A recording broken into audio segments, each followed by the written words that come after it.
guys, it's your girl, the Queen, and welcome to my very first YouTube video. Well, you have already read the title, so let's cut to the chase. The book of Genesis is basically like the beginning of everything in the world. It also talks about the birth of a nation, Israel. I hope you guys really enjoyed the video. Now on to said video. In the beginning, God created the heavens and the earth. But when He created the earth didn't look like this. It looked something like this, with the only thing in it being water. Yeah, not very pretty. But don't you worry, folks, because this ugliness won't stay for long. Because the Spirit of God was hovering over these dark waters. And then God said, "Let there be light." And then poof, there was light. Then God separated the light from the darkness. He called the light day and the darkness night. God saw that it was all good. This was the first day. In day 2, God said, "Let there be a space between the waters of the earth and the waters of the heavens." And poof, that's exactly what happened. God did this so that there would be separation between the waters of the heavens and the waters of the earth. In day 3, God said, "Let all the water flow into one side so that dry land may appear." And then poof, dry land appeared. Then God said, "Let the land sprout a vegetation." And then poof, the land sprouted a vegetation.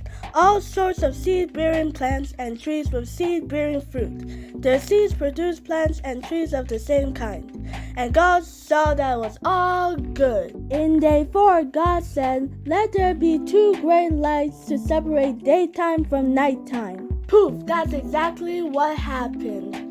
God created 2 great lights, the great one to rule the day and the smaller one to rule the night. He also created little lights called stars. God saw that it was all good.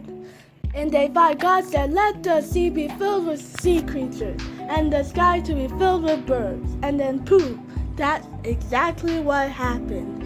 Then God said to them, "Be fruitful and multiply. Let the fish fill the seas and the birds multiply on the earth." And God saw it was all good. On the 6th day, God said, "Let the earth be filled with land animals, each producing offspring of the same kind." And poof, that's exactly what happened. God created all sorts of wild animals to fill the earth. God saw that it was all good.